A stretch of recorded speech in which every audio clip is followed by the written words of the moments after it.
Di saat hiruk-pikuk hidup membuat kita lupa arah dan tujuan, ada satu bulan yang selalu hadir membawa jawaban dalam keheningan.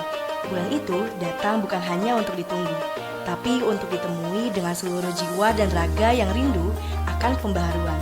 Ramadan itu seperti mata air di padang tandus. Ia datang di tengah kekeringan spiritual kita, menyejukkan, membersihkan, dan menghidupkan kembali nurani yang lama tertimbun rutinitas duniawi. Ketika fajar datang dan lafaz niat terucap, seolah semua riset. Kita mulai hari dengan hati-hati, belajar menahan lisan dari menghakimi, menahan pandangan dari yang tak perlu, dan menjaga hati agar tetap bening. Ramadan adalah latihan kesadaran. Bayangkan langit masih gelap, perut masih kosong, tapi hati justru penuh. Penuh harap, penuh doa, penuh keinginan untuk menjadi lebih baik. Karena Ramadan pada hakikatnya adalah undangan Tuhan untuk pulang ke diri yang lebih jujur, lebih tenang, dan lebih dekat padanya. Dan tahu nggak, Ramadan itu nggak pernah memaksa. Dia datang lembut, mengetuk pelan menunggu kita membuka pintu hati.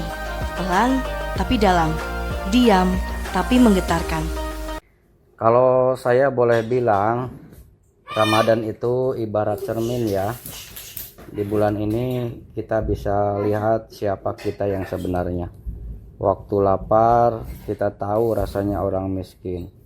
Waktu haus, kita sadar hidup gak cuma tentang kita. Dan waktu malam, saat kita tarawih atau berdoa, kita ngerasa deket banget sama Allah. Saya selalu bilang ke santri-santri saya, Ramadan itu bukan soal fisik, tapi soal hati. Ini bulan latihan jiwa.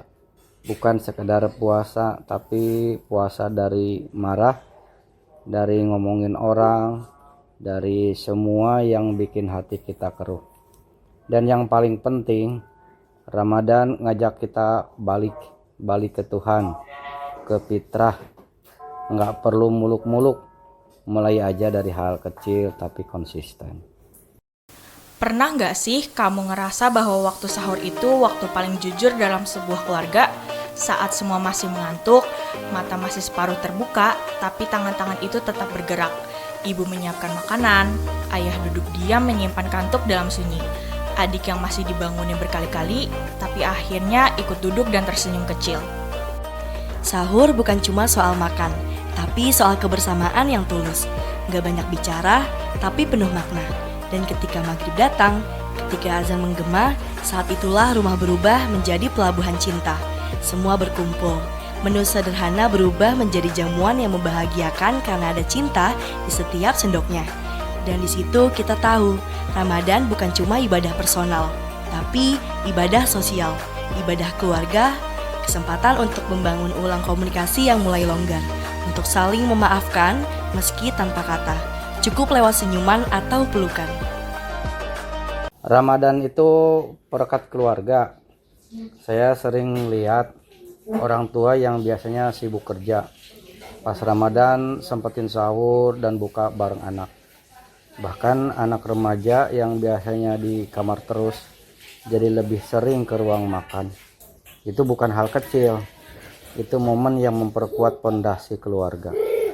Kalau di rumah saya, Ramadan itu ibarat festival cinta. Semua saling perhatian, saling bantu, dan saling mendoakan. Itu yang bikin rumah jadi lebih hangat. Anak muda dan Ramadan kombinasi yang kadang gak sempurna, tapi selalu penuh harapan. Kita gak selalu kuat bangun sahur, gak selalu khusyuk saat taraweh, tapi di balik itu ada semangat untuk berubah. Dan kita bisa lihat sekarang gimana kreatifnya generasi ini. Mereka bikin konten dakwah, video pendek yang menyentuh, Q&A puasa yang relate, atau sekedar ngingetin teman buat nyicil tadarus. Hal kecil yang berdampak. Ramadan mengajarkan bahwa hijrah itu bukan lari, tapi melangkah. Perlahan tapi pasti. Dan setiap langkah itu, sekecil apapun, tetap dihitung olehnya. Saya bangga banget sama anak muda sekarang. Banyak yang aktif di kegiatan sosial Ramadan. Kayak bagi takjil, ngumpulin donasi, bahkan bikin podcast tentang Ramadan. Mereka berani tampil, tapi juga punya semangat belajar. Jangan pernah remehkan langkah kecil. Allah lihat niat kita. Kalau kita terus belajar dan konsisten, itu udah lebih dari cukup. Untukmu yang jauh dari rumah, yang buka puasa bukan dengan tawa keluarga, tapi dengan sunyi yang menyelusup dari balik jendela kos, Ramadan tetap indah. Meski tanpa pelukan ibu, kesendirian itu kadang menyakitkan, tapi justru menyisakan ruang untuk merenung. Di balik meja belajar atau di musola kecil di pojok kampus, ada doa-doa yang lebih jujur. Ramadan di tanah rantau memang sepi, tapi di sanalah kita menemukan kedekatan dengan Allah yang tak terputus oleh jarak. Ramadan di tanah rantau itu latihan ketangguhan. Kita jadi lebih mandiri, lebih tahu rasanya kehilangan, tapi juga lebih bersyukur. Justru banyak mahasiswa yang bilang saat Ramadan mereka lebih sering berdoa, lebih jujur dalam ibadah. Kesepian bisa jadi berkah kalau kita tahu cara menyikapinya. Justru saat sendiri kita bisa benar-benar dengar suara hati. Pernahkah kita bertanya siapa diri kita sebenarnya? Bukan diri kita di mata orang lain, bukan juga yang terlihat di media sosial, tapi diri kita saat semua hening, saat hanya ada nafas dan nurani yang berbicara. Ramadan membuka pintu itu, pintu menuju diri sendiri. Ia tidak memberi jawaban secara cepat, tapi menawarkan jalan sunyi untuk mencari. Di saat semua sedang tidur dan lantai dingin memeluk telapak kaki, di saat hanya zikir yang mengalir di antara nafas. Sahur itu hening, tapi penuh arti. Ketika mata belum selesai bermimpi, tapi hati sudah siap menyambut rasa lapar sepanjang hari. Di situ kita belajar arti mengikhlaskan, bahwa kita tidak selalu harus penuh untuk merasa cukup. Saat tarawih, di deretan shaf yang panjang dan berdesakan, ada tanya yang sering terlupakan. Siapa aku? Bukan aku yang berambisi, bukan aku yang berkarir, tapi aku yang tahu bahwa kekosongan bisa mengajarkan lebih banyak dari kebisingan.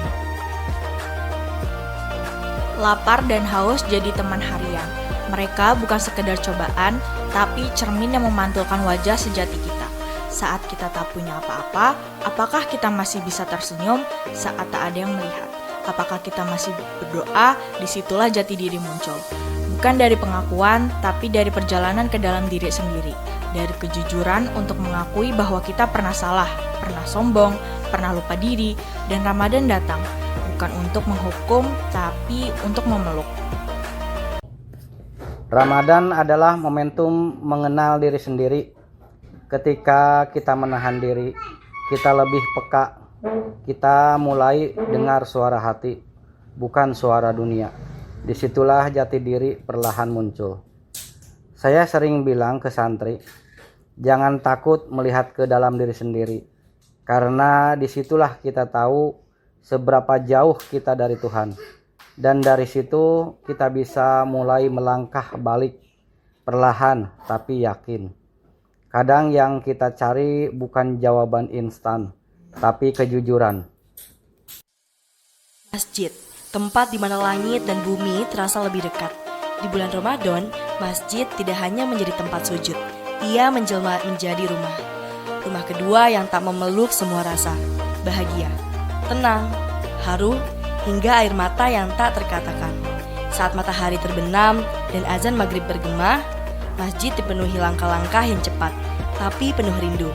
Ada wajah-wajah yang kembali setelah lama pergi.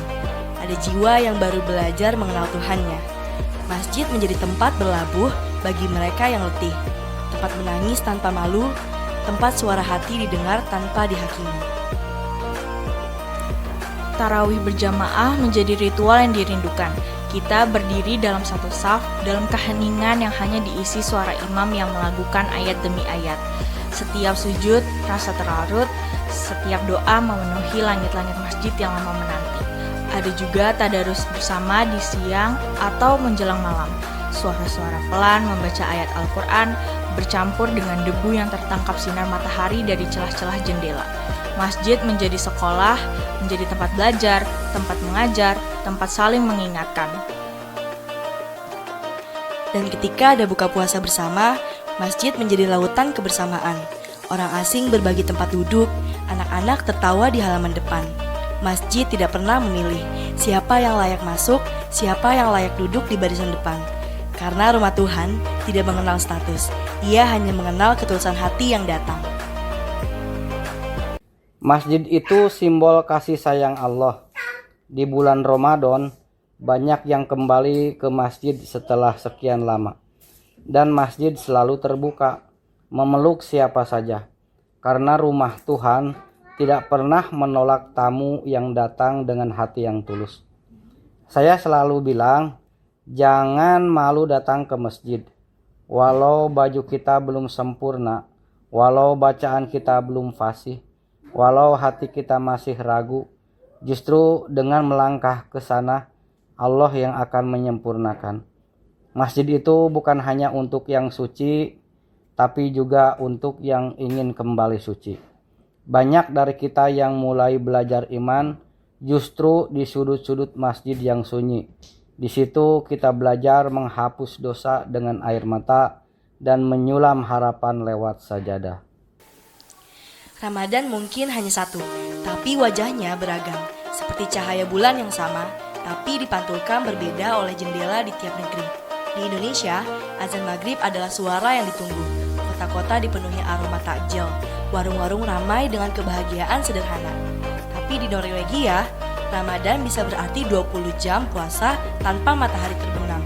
Di San Francisco, seorang muslim mungkin berbuka sendirian di apartemen, sementara azan hanya bergema dari aplikasi di ponsel.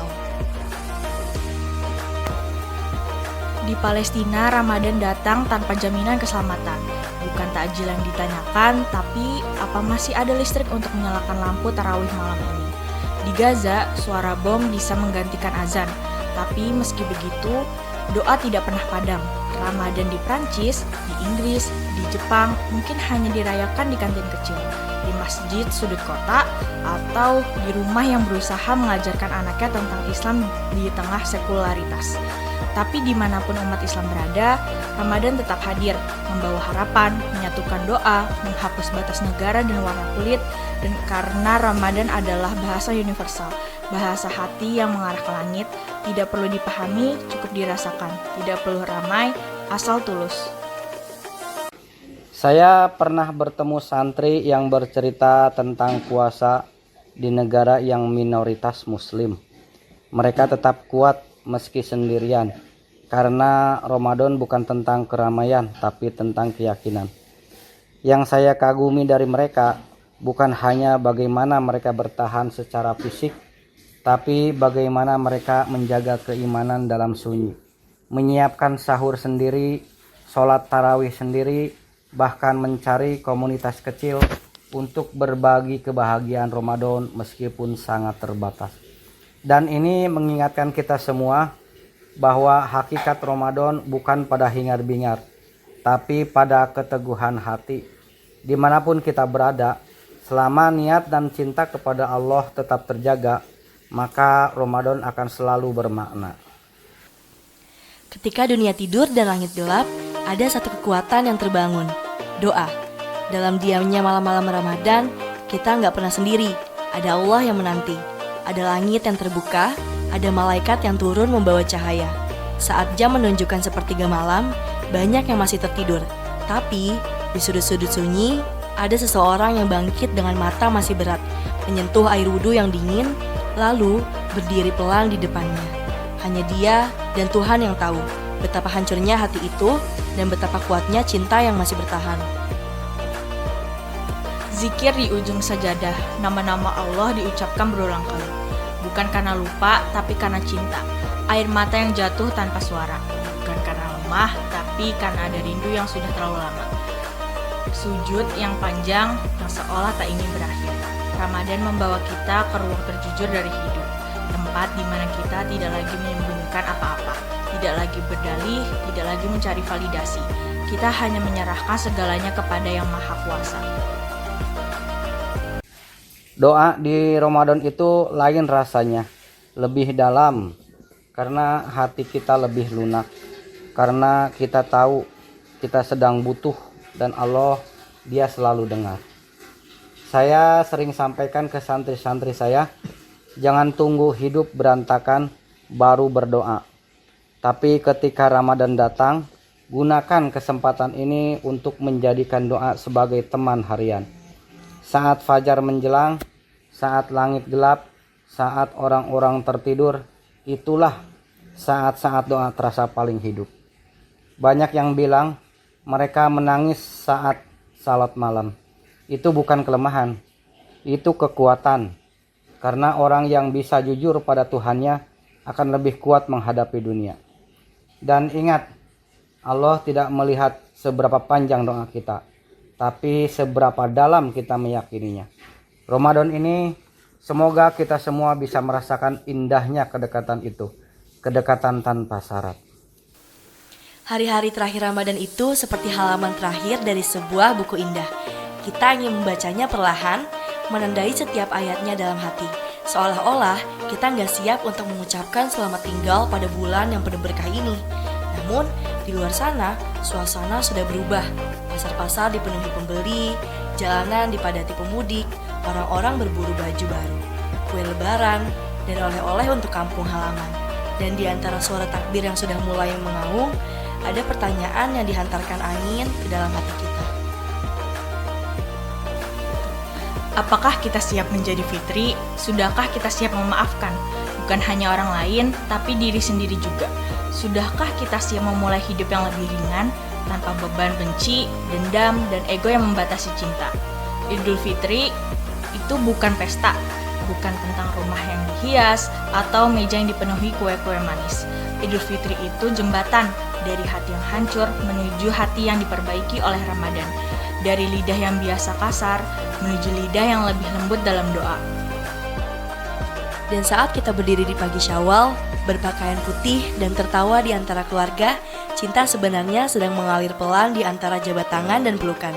Kita tidak hanya merayakan hari raya, tapi juga merayakan kemenangan melawan diri sendiri. Maka, jangan sia-siakan Ramadan yang sudah berlalu. Jangan hanya menjadi memori, biarkan ia tumbuh menjadi gaya hidup.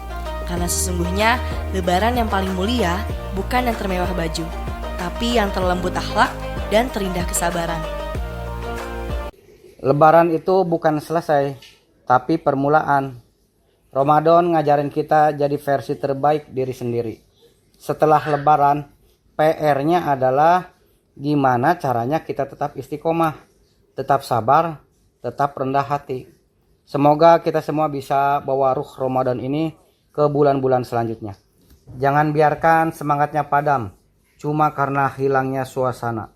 Justru di bulan-bulan setelah Ramadan, itulah kita diuji. Apakah benar-benar kita berubah atau hanya sekedar lewat? Saya selalu bilang ke santri-santri saya, kalau kita bisa bangun malam saat Ramadan, kenapa tidak lanjut setelahnya? Kalau kita bisa tahan marah sebulan penuh, kenapa enggak jadikan itu kebiasaan? Ramadan adalah sekolah dan Idul Fitri adalah hari kelulusan. Tapi ingat, kelulusan itu bukan akhir, itu awal dari perjalanan yang lebih panjang. Kita bersama menelusuri makna Ramadan dari sudut yang tak biasa.